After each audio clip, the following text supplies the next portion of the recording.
Archaeologists put a lot of effort into introducing non-archaeologists, both students and members of the public, to the archaeological record and, through it, to humanity's very long and complicated history. In order to describe that history, we use archaeology's distinctive nomenclature. So the people who listen to us, archaeologists, are certain to hear about entities with names such as Mousterian, Middle Woodland, or Glenmire, and to hear chronological statements something like these. I heard statements exactly like these when I was a student, and I've said these kinds of statements myself in almost every archaeology course I've taught. But relatively recently, I began to think about how extraordinary these kinds of statements are in comparison to the context in which they were produced. The great age and long duration of most of the prehistoric entities studied by archaeologists contrast sharply both with archaeology's own history and with our own lived experiences. As I write this in the third decade of the Common Era's 21st century, the amount of time that's passed since the beginning of archaeology as a recognizable discipline is minuscule in comparison with the time spans that most archaeologists deal with daily. To illustrate that, let's do something that we archaeologists do all the time and create a time chart. On this one, time goes from left to right, and today is indicated by this dotted line on the right. There wasn't one year when archaeology began, but it was only 17 decades ago, in 1859, that the archaeologically vital word prehistoric was introduced into the English language by Daniel Wilson. The blue bar indicates his lifespan. And even then, people who dug around in sites didn't do two of the things that today we recognize as fundamental to archaeology: recover everything, not just the goodies, and record everything meticulously.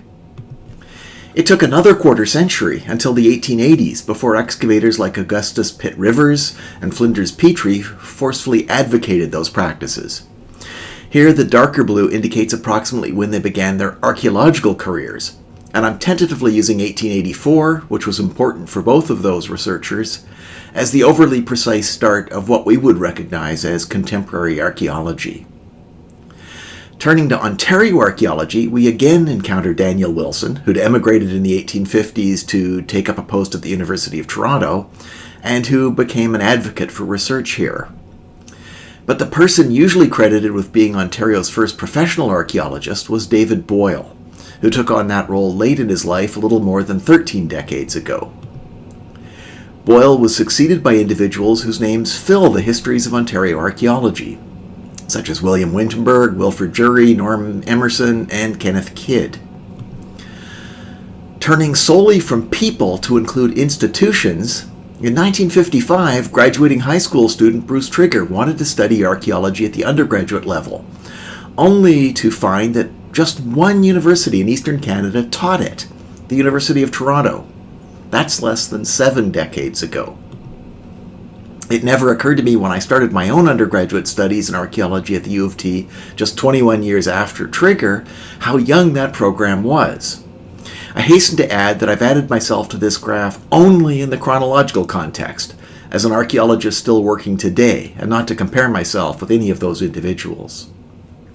All the other university programs now teaching archaeology here in Ontario are even younger, as are the archaeological consulting companies that employ so many of us.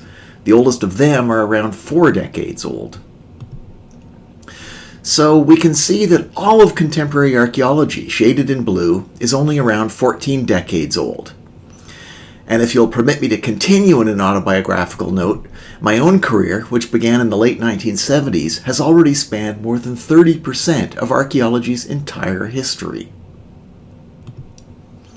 Although from one perspective, the 14 or so decades of contemporary archaeology's history might still sound like a long time, I want to emphasize how short it really is. First, I've mentioned Daniel Wilson a couple of times because his role was important, but also because by coincidence I have a family connection with him. My great-grandfather Harry Park was one of his students at the University of Toronto. That's a letter of reference that Wilson wrote on his behalf. So to emphasize how little time has passed since Wilson's day, in my life, I've spoken to a bunch of people who in turn spoke to Harry Park, who had spoken to Daniel Wilson. Thus, there are just 3 degrees of separation between me and the person who introduced the word prehistoric into English before archaeology even existed as a recognizable discipline. But a more broadly relevant illustration of just how recent a phenomenon archaeology is comes from contrasting archaeology's own history with the history of the peoples that many archaeologists here in Ontario study, the First Nations. The historic-prehistoric distinction that Wilson introduced is really only relevant to us archaeologists, not to the people whose lives and cultures we're attempting to understand. So from that perspective, we can keep going back, and archaeology keeps shrinking.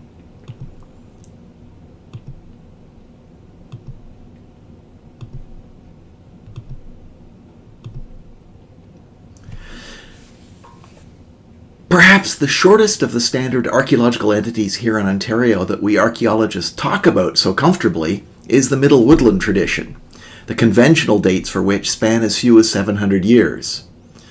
This is what a random 700-year period looks like on this scale. So to move to the future part of my paper's title, what happens if we anticipate that the contemporary archaeology tradition could last as long as the Middle Woodland tradition? If contemporary archaeology started in 1884 and persists for 700 years, that brings us to the 26th century, to the year 2584. That probably sounds like something out of Buck Rogers or Star Trek, and I grew up reading science fiction stories predicting futures that haven't come true. So what's the serious point of speculating about 2584? First, as archaeologists, we're used to thinking about processes that span long periods of time. So switching our focus from past processes of that kind to future ones shouldn't be too much of a stretch. Also, other serious disciplines make plans based on processes extending far into the future. Engineers need to understand long-term processes and anticipate future events, and then design their constructions accordingly. On that basis, the new Samuel de Champlain Bridge at Montreal has been explicitly designed for an anticipated use life of 125 years, well into the 22nd century.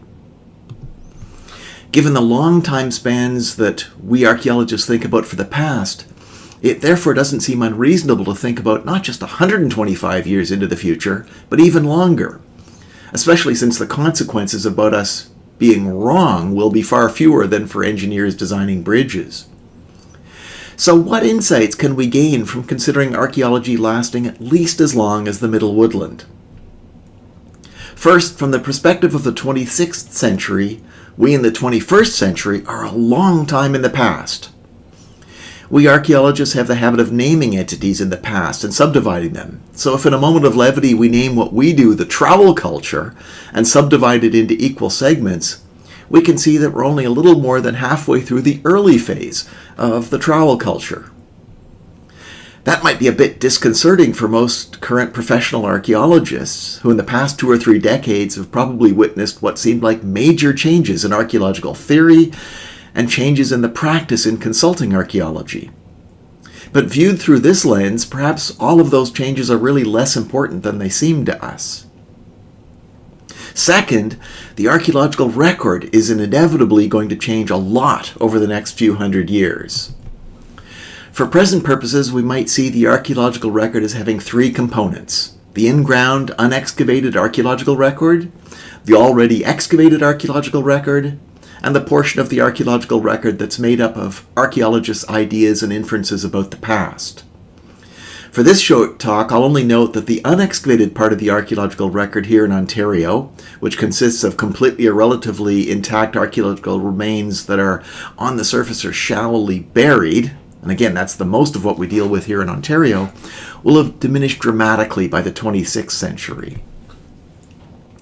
In contrast, the 26th century excavated portion of the archaeological record will include many items excavated between now and then. So today's accumulated 14 decades worth of finds will expand to 70 decades worth, along with all of the documentation generated during their excavation. Thus, the total assemblage of archaeological specimens and their documentation will be vastly greater. But the completeness of that assemblage can be expected to vary for several reasons. Some archaeological finds will not be available for continuing study due to deliberate decisions deriving from changing attitudes concerning archaeological practice and ethics. Most of the already excavated archaeological record was removed from the ground under assumptions concerning the relationship between the buried archaeological record and the living descendants of the people who created it, and other assumptions concerning the relationship between experts, such as archaeologists, and the rest of society. Many of those assumptions are rightly being challenged, with the result that some excavated archaeological assemblages are being repatriated to descendants or reburied. There's every reason to expect that these developments will continue, and that other, presently unimaginable, changes in attitudes concerning archaeological practice and ethics decades or centuries from now will affect the disposition of archaeological materials that will have been removed from the ground. For all the archaeological finds that remain, processes of deterioration will operate over those centuries on both the items and on their documentation. Many kinds of artifacts will inevitably deteriorate over time due to the environmental conditions where they're stored or repeated handling over time. Some repositories of archaeological finds and records will inevitably suffer losses due to accidents, mistakes, or civil disturbances. Just this week, the Globe and Mail reported on some projectile points being among the few recoveries from a museum that burned down this summer in Lytton, BC. Many more archaeological specimens were lost in the recent fire at Brazil's National Museum. And a lot of us will remember in 2003 when large archaeological collections curated by the University of Toronto were inadvertently sent off to a landfill in Michigan and lost forever. Despite people's best intentions and efforts, inadvertent losses like these are inevitably going to accumulate, even for archaeological assemblages and records held under optimal conditions. The third component of the archaeological record includes all of what we've learned about the past, which is embodied in the communications that are generated from those finds. These communications can include books, crafted for public audiences, or scholarly books or peer-reviewed journal articles aimed at other archaeologists. They also include the legally mandated excavation reports that are normally not published but archived.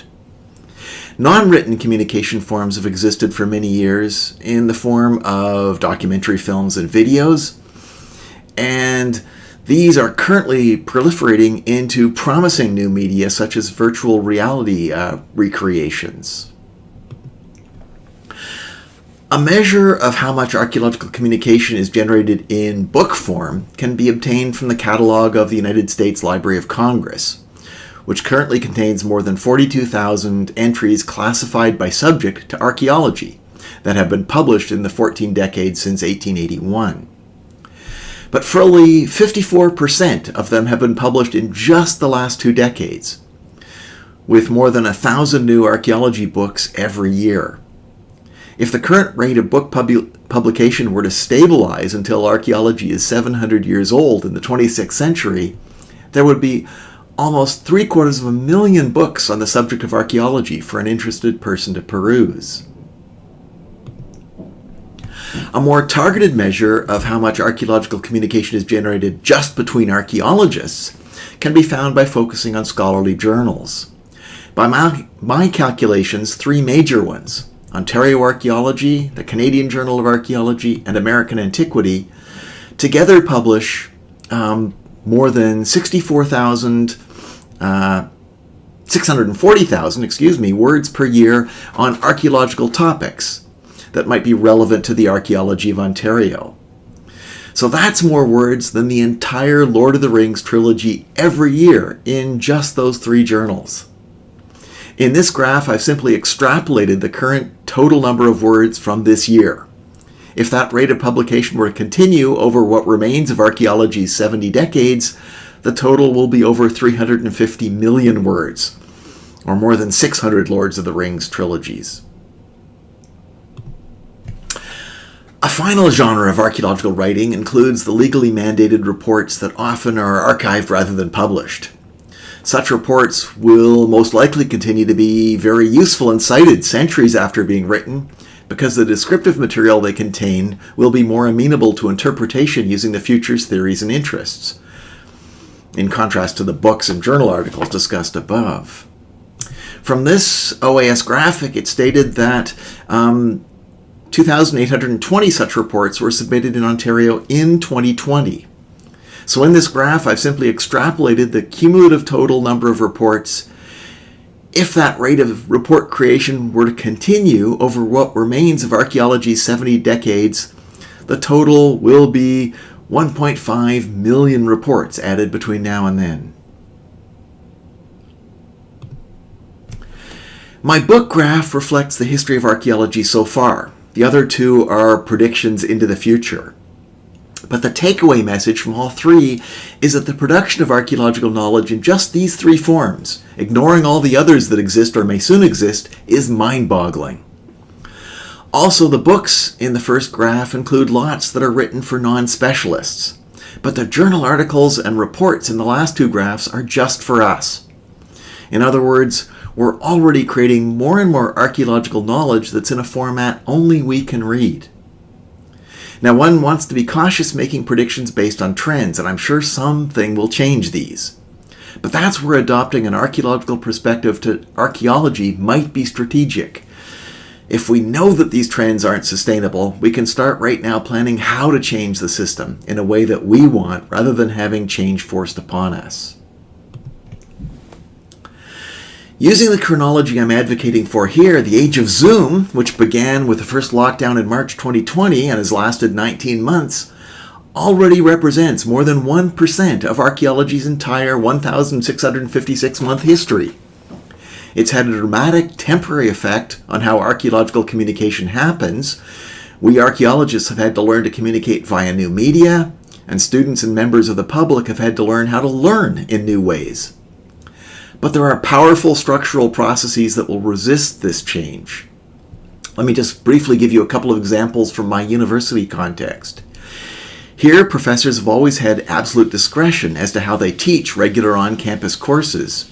But pre-pandemic, when a professor wanted to create a distance education course, they had to go through a very bureaucratic process, which included giving up quite a bit of pedagogical control.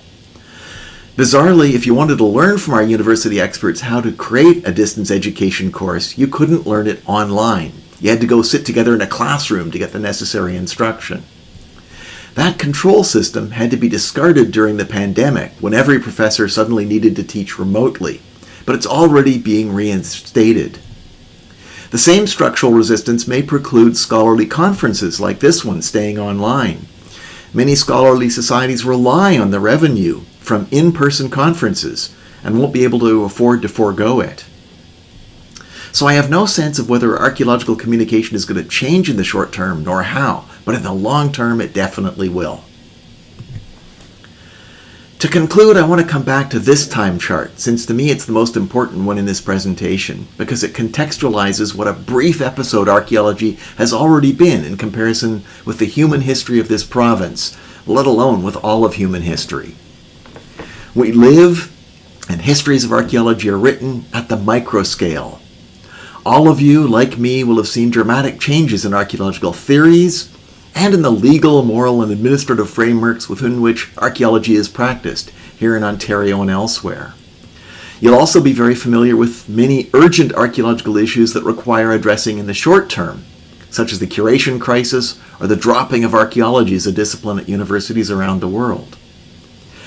Our lived experience of changes like these is valid, but because we're archaeologists, we have the expertise to do something additional. For most of our archaeological research, we can't attain a micro-scale level of resolution, but instead make our inferences and conclusions at the macro scale. I'm urging us to also adopt that archaeological macro time scale to understand and strategize for archaeology's future. Well, after I'd created this time chart, I had a nagging sensation that it reminded me of something important, and I eventually realized that it was this. The photograph taken in 1990 by Voyager 1, looking back at Earth from the outer edge of our solar system. Astronomer Carl Sagan wrote of this picture, Look at that dot. That's here, that's home, that's us. On it, everyone you love, everyone you know, everyone you ever heard of, every human being who ever was lived out their lives. On my time chart, that pale blue stripe is us archaeologists. Every professional excavation, every site report, every OAS symposium is within that stripe. To keep that stripe widening into the future, we need to think big. Thank you.